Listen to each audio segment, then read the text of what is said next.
はい、どうもストックロックです。今日は先日紹介したこのトリマーのジグを作っていこうと思います。で、ジグといってもいろいろ種類あると思うんですけど、今日は切り抜くためのジグ。切り抜いたりね、あと材料にちょっとへこみをつけたりだとか、なんかのね、薄いプレートをその位置に埋め込みたいとか、そういった場合に切り抜く作業が必要になると思うんですけれども、それさすがにフリーハンドだったりするのはちょっとなかなか難しいと思うんで、あとテンプレートガイドなんかを用意してくり抜くって方法もちろんあるんですけど、なんせね、こいつに標準で付属していたテンプレートガイド、あちらがちょっとね、貧弱なんですよ。鉄板が薄くて、ちょっと使いにくいっていうことで、それだったら作ってあげようかなと思いまして、今日はやっていこうと思ってます。で、使う材料なんですけれども、まずこのシナカットベニヤ。今回ですね、300×900 っていうのを用意しました。厚さが 4mm ですね。これ1枚。とまた出てきましたけれども、何回も紹介しますけれども、またみすみさんで購入したブラックレールです。もうなんせね、使い勝手いいのと安いんですよ。なのでまたちょっとこいつに頼りたいと思います。一応 M6 入る形なんですけれども、今日実際に使っていくのはね、M5 のボルトを用意しました。寸切りボルトね。切って使います。M6 のレールを用意したのに M5 のボルトを使うわけなんですけれども、それの金具ですね。こちらも、前に紹介したことあるんですけど、このレール用のナット。ただ、サイズが違うっていうだけですね。このレール用のナットなんですけど、このネジ切ってあるこの大きさが M5 になってます。なので、ちょうどはまるナットではあるんですけど、M6 ではなく M5 が入る形になってます。それと、あとこのね、ちょっと縦長の金具、こちらを使ってきます。名称は決まってないような気しますけど、こういう縦長の金具。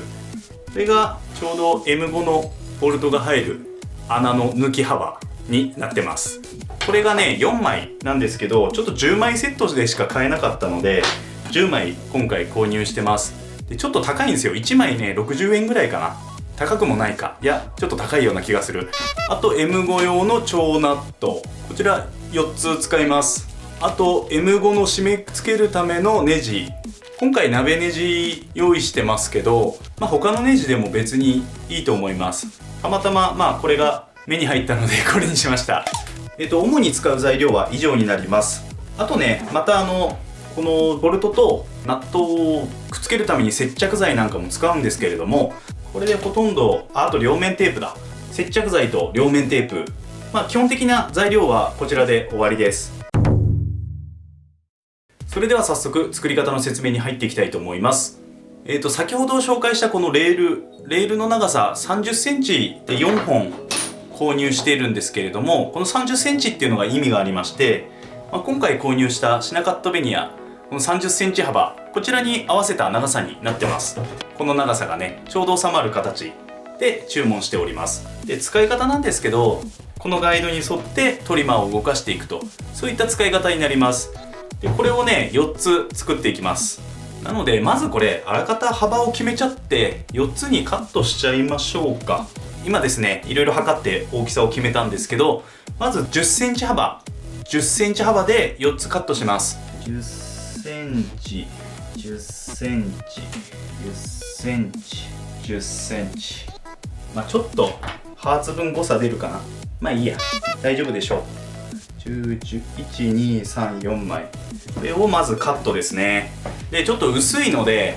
以前作ったこの丸のこのガイドはこういうテーブルの上ではちょっと斜めになってしまうので、ちょっと使えないですね。こういう時は、下に、今 2x4 材引いてますけど、を横にしてね、引いてしまって、で、定規を当てて、で、合わせて切ると。もちろん下の 2x4 材に傷入ってしまいますんで、使わないタッパを使用してください。でもあんまり短すぎると安定感なくなっちゃうんで、これぐらいあるとちょうどいいのかなと思います。はい、それではカットしていきます。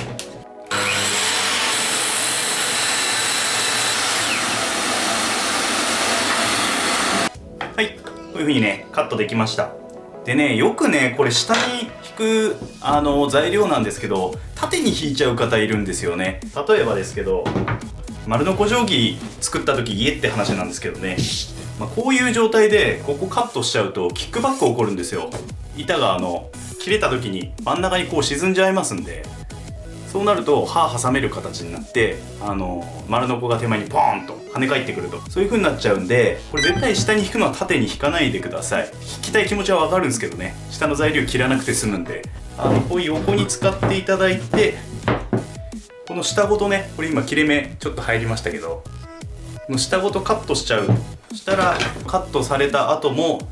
全然両方そのままの状態を保つことができますんで、今ちょっと短いからこっちに倒れますけどね、こっちは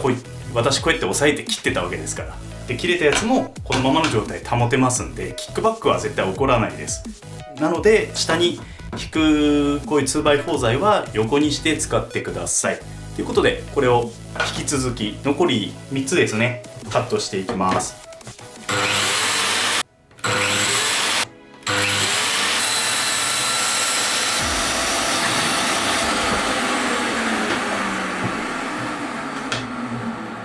カット完了ですね。もうワンセット作れるぐらい90センチで余裕あったので 300×900 買ったんですけど、実際400、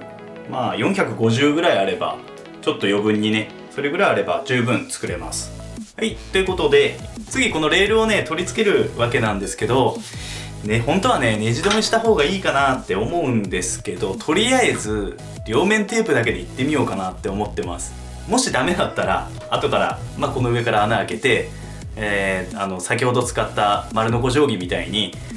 ネジ止めしていこうかなって思うんですけど、とりあえず両面テープだけで使ってみたいと思います。で両面テープなるべく強力なのがいいと思うんですけど、家にあったのがこれしかないので、これでまずやってみようかなと思ってます。でこれつける位置なんですけど、トリマーを当てて進むようにするわけなんですが、刃の位置、刃がちょうどここ1列削れるぐらいの位置より外側に設定してください。例えばレールの位置を決めて、それにトリマーこれぶつけるわけですから、刃のラインよりこっち側の板に関してはなくなっちゃうって感じです。一回ビューって通すと、この余った部分がボロッと取れるといったイメージなので、そのあたりを考えてこのレールは取り付けてもらえばいいのかなと思います。でかなりこの10センチっていうのも私余裕持った数値ですので、今そのボロっていらない部分取れるって言いましたけど、なのでここで改めて実際の幅を考えてもらえばいいかと思います。どうしようかな。こっち側から5センチいったところにこっち面を合わせて貼る、そういう風にしたいと思います。いやー暑い、暑すぎる。もうね近所に声が漏れるの嫌なんで全部締め切ってるんですけど、めちゃくちゃ暑いっすね。Amazon のタイムセールで DC モーターの扇風機を買いましたので、届くのを心待ちにしております。普通の扇風機使っちゃうと多分ブオーっていう音入っちゃうと思ったんで、家の中のものを持ってこようかなと思ったんですけど、ちょっとうるさいなと思ってやめました。はい、こんな感じで線を引きましたんで、この線に合わせてこのレールを貼り付けると、ただそれだけです。いやすげえ汗垂れる、熱っ。レールの裏面に両面テープを貼ります。はい、今両面テープ貼りましたんで、これを剥がしてね取り付けていきたいと思います。正直ねそんなに精度はいらんよ。最後にこれトリマー当てて実際に削っちゃうんで、見栄えかな。大丈夫かな。なんかネジ止めしないとちょっと不安なんだが、大丈夫かな。大丈夫でしょう。両面テープだけで。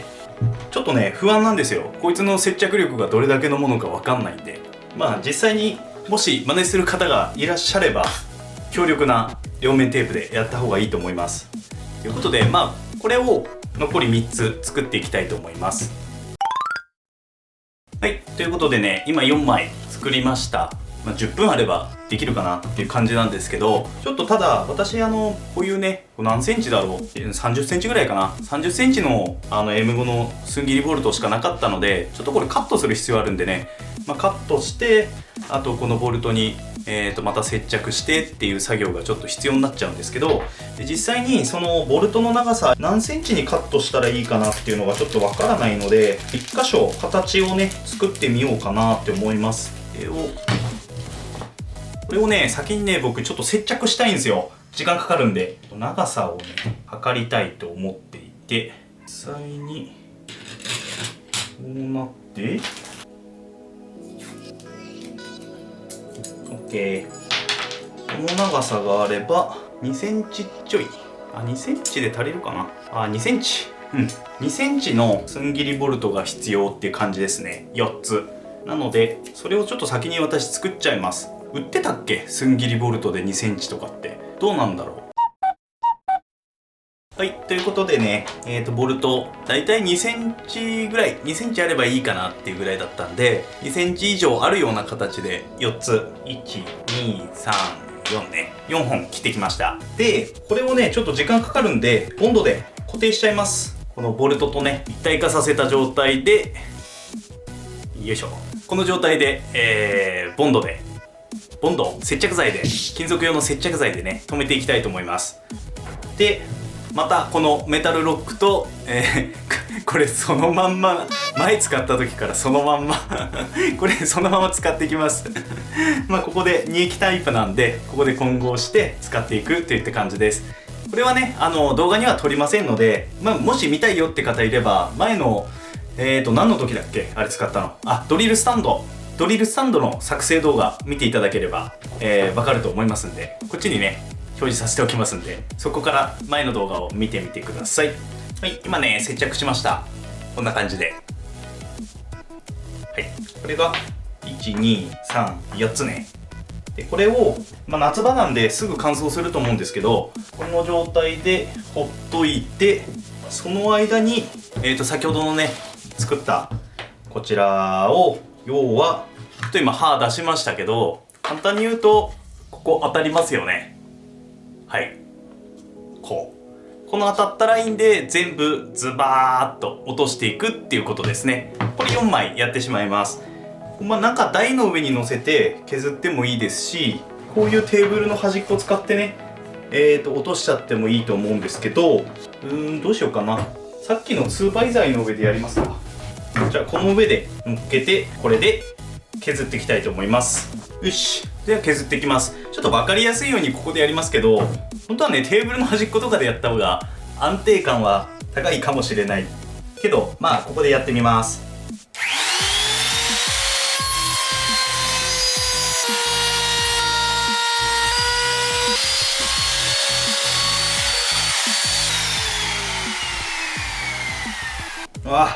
スマホが大変なことになってる。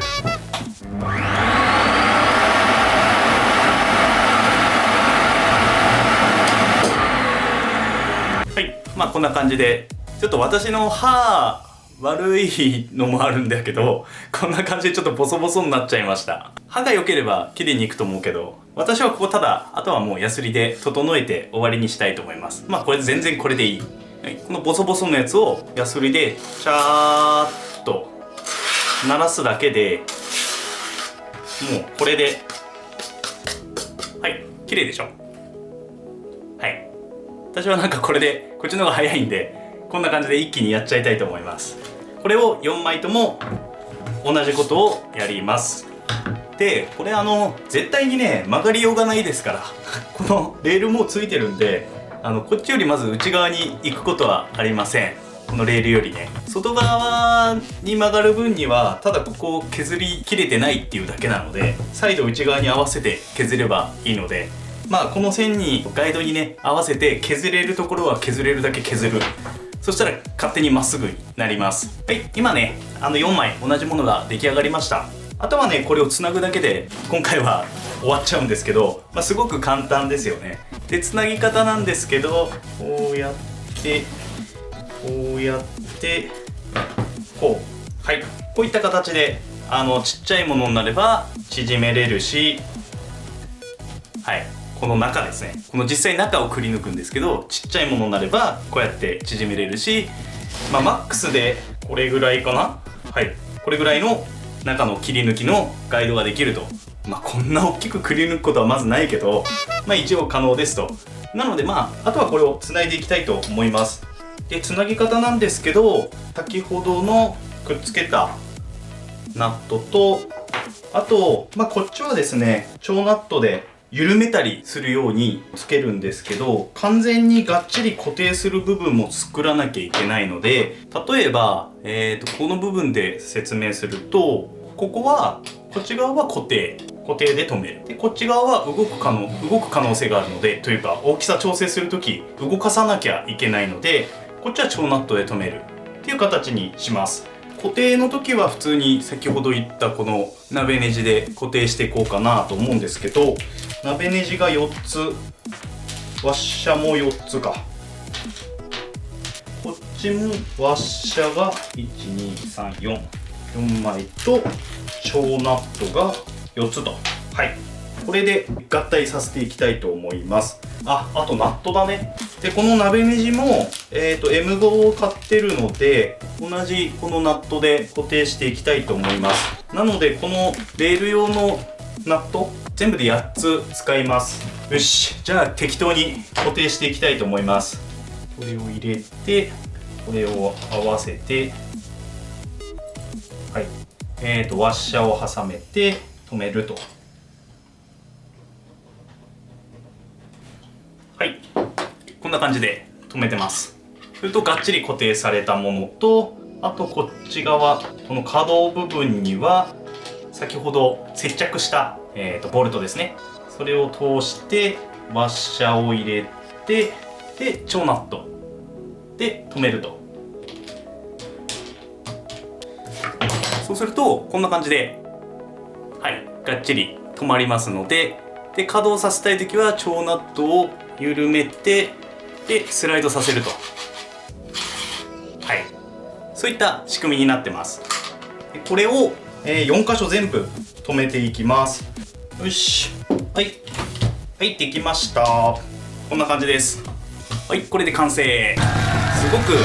簡単ですね。今日の作業はちょっとイージーな作業だったと思うんですけど、一応これで完成です。試しに1個やってみましょうか、実験で。じゃあ実験として、先ほど下で犠牲になってもらった2倍材に、切り抜き加工をしていきたいと思います。でこれの、大きさなんですけど、もちろん任意の大きさに超ナットを緩めてね調整してもらうってことができるんですけど、このぐらいならこのぐらいっていう風に、あとやろうと思えばね斜めもできます。ちょっと斜めにするとかっていうことはできます。でここの部分とかねガイドなくなっちゃうけど、こっちのねトリマー自体のベースもそこそこ大きいので、そんなに気にしなくても斜めでも切り抜き加工ができます。今ちょっと実験なのでちょっと小さめにやりましょうか。こんな感じにしようかな。で、例えばですけど、こういう大きさにしたいっていうものがもう物として存在しているのであれば、これをね実際穴開けしたいものにこう乗せてあげて、それで大きさを調整して切り抜くと、そういったこともできますんで、今適当に開けちゃいますけど、でこんな感じですね今。はい、これを開けたいところにセットして、あとは深さの調整は必要ですけど、今ちょっと浅くしますけどね。でこの場合いきなり深くすると失敗しますんで、浅いところからスタートしてください。はい、それで本当はねクランプとかで止めた方がいいと思うんですけど、今この状態ってなかなか止めるの難しいですよね。でそういう時にこういうね大きいやつに切り抜くんだったら、テーブルの端っことかでクランプ固定してやるのが好ましいんですけど、どうしようもないよっていう時は両面テープで固定しちゃいます。でこういうあんまり強くないやつね。それで例えばこの土台もずれると厄介なので止めてしまうと。はい、ちょっと貼りますね。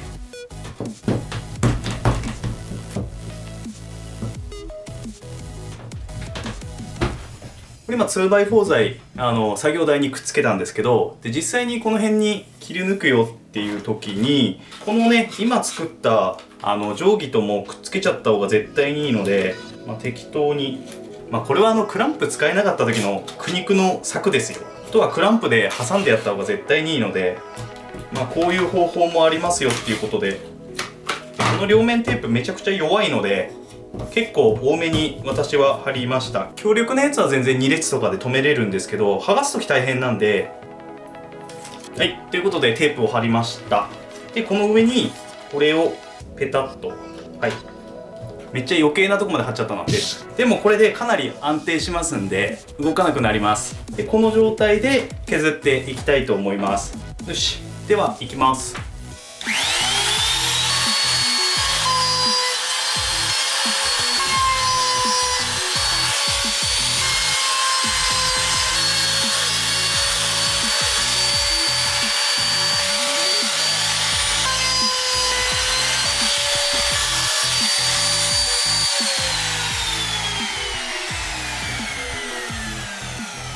よし、はい、OK ですね。終わりましたんで剥がします。こうやってね、軽い両面テープなんで簡単に剥がすことができます。でこの残ったテープも剥がしちゃうと。よし、はい、よいしょ。ということで仕上がりはこんな感じです。はい、あまり綺麗じゃないね刃も悪いんで。でどうしてもね、このね角がね綺麗に直角にすることができません。丸いのでどうしても角はこういった形になりますので、そもそもこれ今適当に切り抜きましたけど、開けたいところ線引くと思うんで、その線に合わせてね角を落としてあげるとのみで、彫刻刀みたいな感じでも全然いいと思います。で角を落としてあげて綺麗に仕上げると、そういった形になります。今浅く1回だけで作りましたけれども、深くしたいってことであればまた刃を出して何回も繰り返して奥に突き進んでいくような形になると思います。すごくこのジグは簡単に作れるので、そんなにね金額もかからないですし、是非ともチャレンジしてみてください。使った材料はまたこちらの方に表示させます。はい、ということで今日はこんな感じで終わりたいと思います。参考になった方は、チャンネル登録、高評価よろしくお願いいたします。ではまた次の動画でお会いいたしましょう。またね。